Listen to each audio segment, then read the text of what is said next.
Hi everyone, hope you are doing well from wherever you're watching this channel, depending on your time zone. Now, yesterday, all the presidential candidates in this election were meeting with the IEBC chairman Wafula Chebukati to air out a number of issues.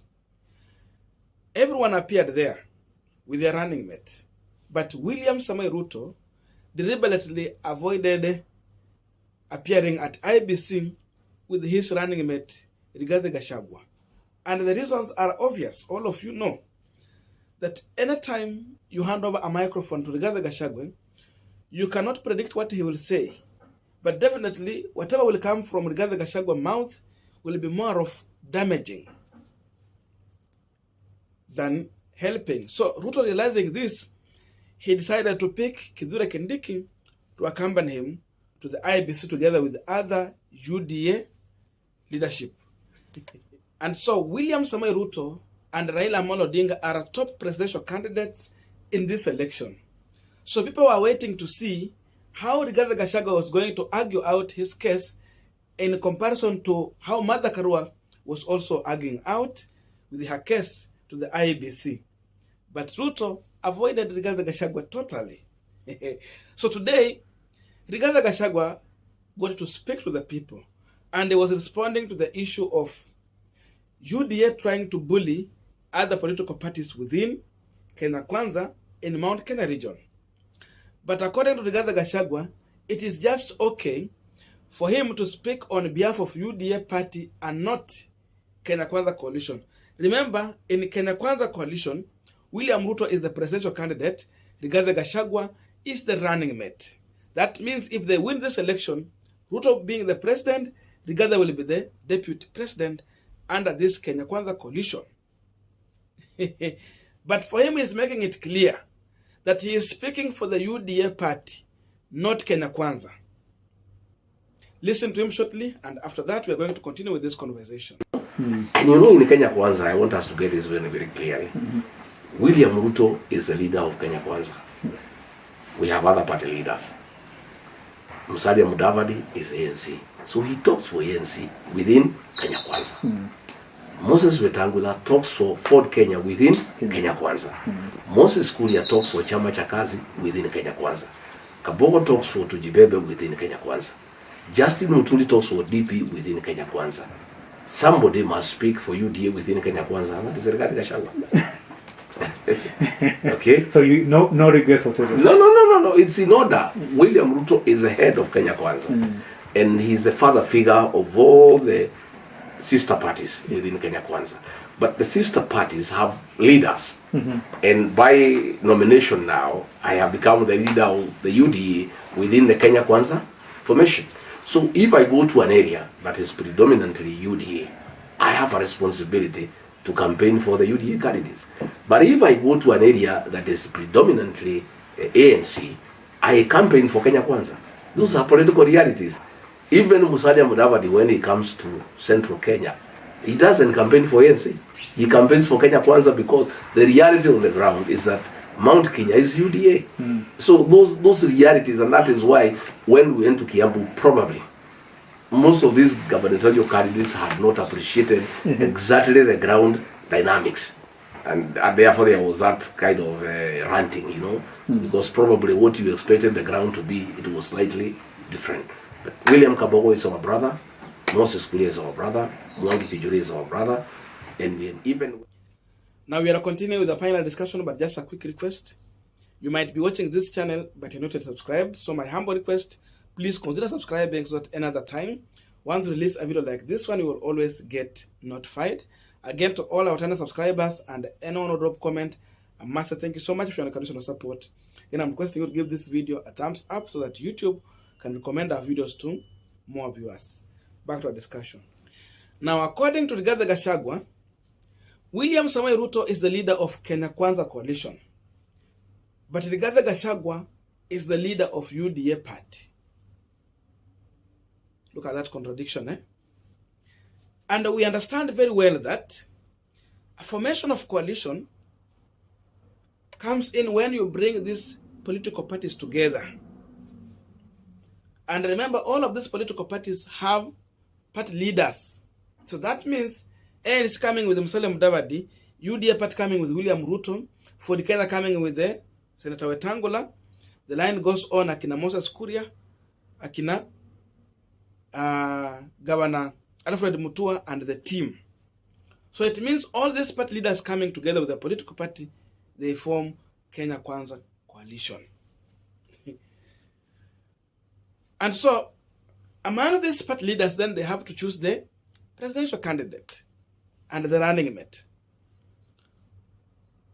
Then they run their campaign and waiting for the results on ballot. That's how CORD worked in 2013, where Kalonzo Musyoka and Raila Odinga was on ballot. 2017 NASA coalition, Kalonzo Musyoka, Raila Odinga again on ballot under that umbrella. So Raila Odinga being the presidential candidate and the coalition leader, Kalonzo Musyoka was the running mate and the second in command under that coalition. But if you listen to Rigathi Gachagua, is a total confusion Rigathi Gachagua is bringing in Kenya Kwanza. Because everyone understands that William Samoei Ruto is the leader of UDA party. And so, by the choice of Rigathi Gachagua to be a running mate to William Samoei Ruto in this Kenya Kwanza coalition, if they have to embrace this coalition and carry the baby to the end so that they can deliver, then Rigathi should have understood or should have been told that he is the second in command under this coalition. And therefore, if Ruto is the father figure of this coalition, therefore he should have understood that he is acting as the deputy to the William Samoei Ruto under this coalition. That means he was supposed to embrace everyone and not just only UDA party.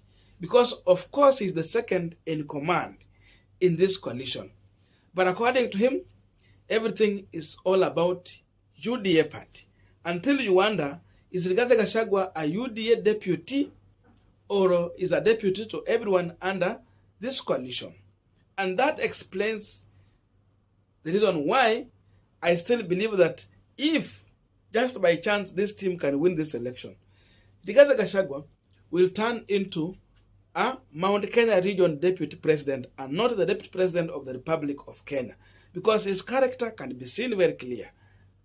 You can read it very clear. So because of such things and such contradicting statements, Ruto is trying every means to avoid Rigathi Gachagua speaking, especially when it comes to matters like what they had yesterday with the IEBC. When he gets to rally, that's fine. They can argue their case. But when it comes to other issues, Ruto is finding that Rigathi Gachagua is unfit to help him achieve what he wants. Because even it has become to be a big problem to advise Gachagua on what to say and what not to say in public. Because now look at that. Now he is talking about Kabogo, William Kabogo. He's talking about Mwangi Kiunjuri. Now you're talking about also Moses Kuria. Remember, it was because of Rigathi Gachagua, Mwangi Kiunjuri decided to say that anyone in his constituency can vote for any presidential candidate he wishes to vote for. The same thing, Rigathi Gachagua pushed William Kabogo to a corner until William Kabogo also declared the same statement that I know Raila Odinga has his supporters here, William Ruto has his supporters here, and even Wajakoya has supporters here. Vote for anyone you want, but for me, I'm asking for the governor vote. So look at that. When we know that if Kabogo is in Kenya Kwanza coalition, definitely he will be asking for his supporters to vote for William Ruto.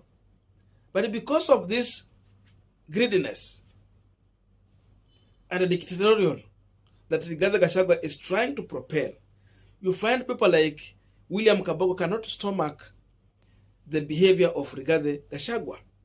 Moses Kuria is just there because he has no option, because he knows that he cannot become the governor of Kiambu County, but he's looking for maybe other privileges just in case these people they win election. Of course, something like a CS position. That is what he's focusing on. That's why you are seeing he's still in Kenya Kwanza coalition.